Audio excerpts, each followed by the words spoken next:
ایک ایتھیسٹ میرے پاس آیا, میں نے کہا کہ تم کیوں اللہ کے منکر ہو؟ کہنے لگا میری ماں بچپن میں مر گئی تھی, میں پریشان ہو گیا, تو اللہ نے میری ماں کو کیوں مارا؟ اللہ نے میری ماں کو کیوں مارا؟ اس لیے مجھے اب میں نے اللہ ہی کا انکار کر دیا ہے. تو چونکہ وہ کہتے ہیں کہ جو ہم چاہ رہے ہیں اللہ وہ کرے, پھر ہم اللہ کو مانیں گے, ورنہ ہم اللہ کو نہیں مانیں گے. ہم یہ کہتے ہیں کہ اللہ سب کچھ کر سکتا ہے, مگر کرتا وہ ہے جو چاہتا ہے, جس کا ارادہ کرتا ہے. وہ ہمارے کام بنا دے تو بھی اللہ ہے, نہیں بنائے تو بھی اللہ ہے. سوال پیدا ہوتا ہے جب وہ ہمارے کام نہیں بنا رہا تو اللہ تو ہے, مگر ہم پھر اس سے محبت کیوں کریں؟ بھائی جو ہمیں نقصان پہنچا رہا ہے تو محبت کیوں کریں؟ محبت اس لیے کریں کہ ہمیں پتہ ہے کہ وہ جو نقصان پہنچا رہا ہے وہ اس دنیا کا نقصان ہے, اس دنیا کا نقصان کے بعد وہ ہمارے فیوچر کو بنا رہا ہے, کیونکہ اس نے بار بار اعلان کیا ہے صبر کرو گے تو کیا کروں گا؟ نوازوں گا.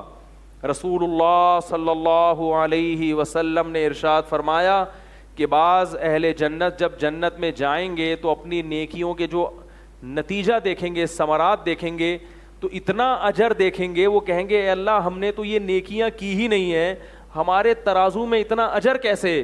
اللہ کہیں گے فلاں موقع پر تجھے تکلیف پہنچی تھی, تو نے صبر کیا, یہ اس صبر کی نیکی.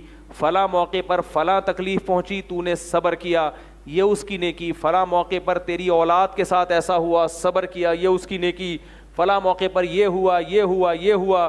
انسان کے تصور میں ہی نہیں ہوگا کہ اتنے غم جو دنیا میں مجھے ملے یہ سارے میزان کے ترازو میں نیکیاں بھر کے جمع ہو رہے تھے. تو وہ کہے گا کہ کاش میں نے زندگی میں خوشی نہ دیکھی ہوتی اور میری ساری زندگی ٹینشنوں میں ہی گزری ہوتی, تو آج میں کتنا زیادہ ترقی کر جاتا. یہی وجہ ہے کہ مسلمانوں میں خودکشی کا ریشو کم ہے اور غیر مسلموں میں خودکشی کا ریشو زیادہ ہے. جو مسلمان خاص طور پر دین کے قریب ہوگا وہ غم میں یہ سوچ کے صبر کر لے گا کہ اس غم کا بدلہ مجھے آخرت میں ملنے والا ہے. اللہ نے پیغمبروں کو غم دے کے نوازا ہے. یعقوب علیہ السلام کا قرآن میں جو اتنا اہتمام سے تذکرہ آیا, اس لیے آیا کہ بچپن میں اولاد بچھڑ گئی تھی, اس غم پہ انہوں نے صبر کیا. اور یوسف علیہ السلام جو اتنے بڑے پیغمبر بنے اس لیے کہ بچپن میں باپ سے بچھڑ گئے تھے اور جیل کی زندگی میں جوانی کا بہت بڑا حصہ گزار دیا, مگر صبر کیا. اس صبر کی برکت کیا ہے کہ اللہ نے پوری سورہ یوسف علیہ السلام کے نام پہ نازل کر دی.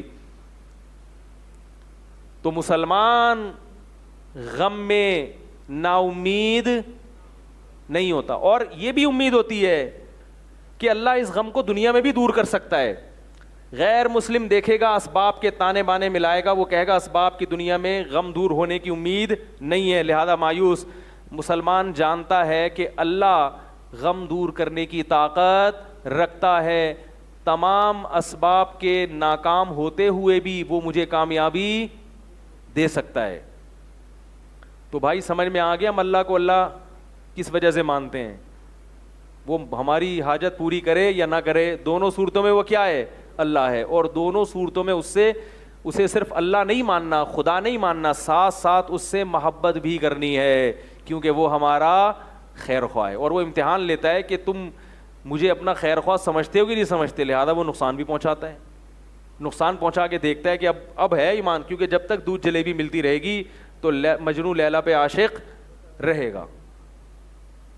کیا خیال ہے بھائی؟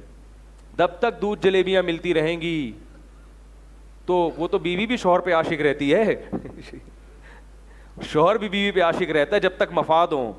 تو اللہ کو کون اللہ مانتا ہے وہ تو پتہ ہی اس وقت چلتا ہے جب آپ کی مرضی کے خلاف اللہ کے فیصلے شروع ہو جائیں.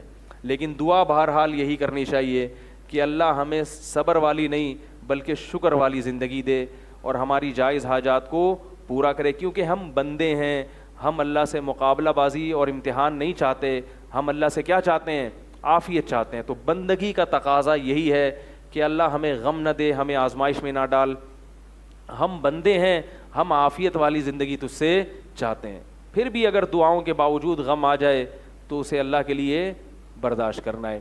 اللہ تعالی ہم سب کو سمجھنے کی, عمل کرنے کی توفیق عطا فرمائے. وما علینا الا البلاغ.